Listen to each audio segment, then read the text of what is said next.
नमस्कार. VAJ academy या YouTube चॅनलवर आपलं सहर्ष स्वागत आहे. या व्हिडिओमध्ये आपण 18 जुलै 2024 रोजी जिल्हा परिषदेमधील अंगणवाडी पर्यवेक्षिका हा पेपर झाला.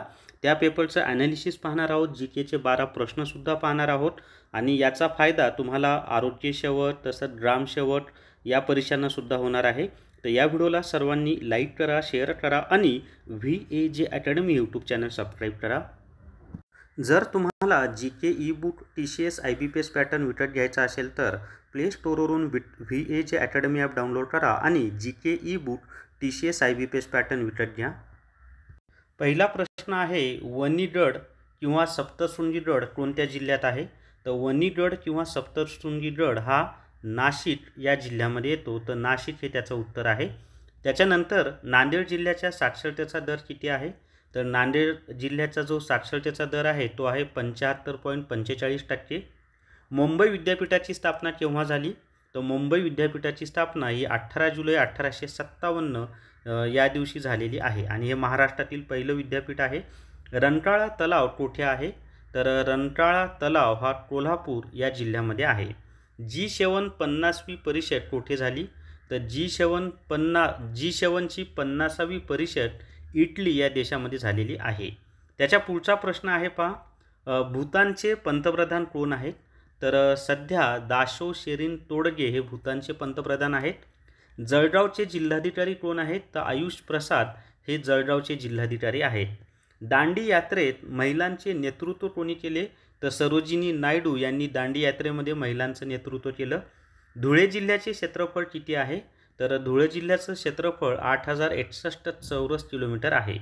अहमदनगर जिल्ह्यात एकूण किती नगरपंचायती आहेत? तर अहमदनगर जिल्ह्यामध्ये एकच नगरपंचायत आहे, ती आहे शिर्डीची. त्याच्या पुढे पहा, भारताची पहिली महिला नौदल कमांडिंग ऑफिसर कोण आहे?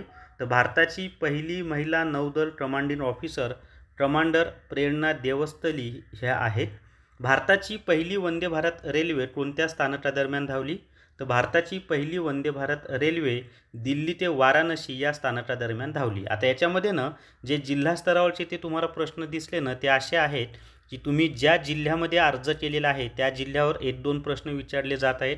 मग त्यामध्ये जिल्ह्यामध्ये एकूण किती नगरपालिका आहेत, नगरपंचायती आहेत, महानगरपालिका आहेत, त्याचबरोबर जिल्ह्याचे जिल्हाधिकारी, SP, जिल्हा परिषदेचे CO, जिल्ह्याचे पालकमंत्री, त्याच्यानंतर जिल्ह्यात असलेले खासदार, जिल्ह्यातील आमदार, ह्या सर्व गोष्टी तुम्हाला माहिती आहे. जिल्ह्याचं क्षेत्रफळ, महत्त्वाच्या नद्या, ह्या गोष्टी तुम्हाला माहिती असणं आवश्यक आहे.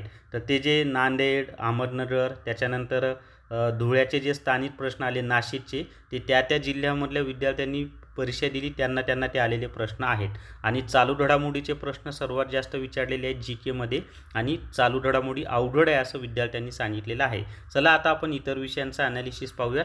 तर त्याच्यामध्ये पहा, इंग्लिशमध्ये synonyms, antonyms, spot the error, त्याला आपण स्पॉटिंग एरर असंही म्हणतो, parajumble, preposition, fill in the blank याच्यावर प्रश्न विचारलेले होते. त्याच्यानंतर मराठी व्याकरणामध्ये काळ, समानार्थी शब्द, विरुद्धार्थी शब्द, वाक्यांचा क्रम, त्याच्यानंतर अशुद्ध शब्द, नकारार्थी वाक्य करा आणि उतारा याच्यावर प्रश्न आले होते. त्यानंतर गणित बुद्धिमत्तेमध्ये पाहता काय विचारलं होतं ते?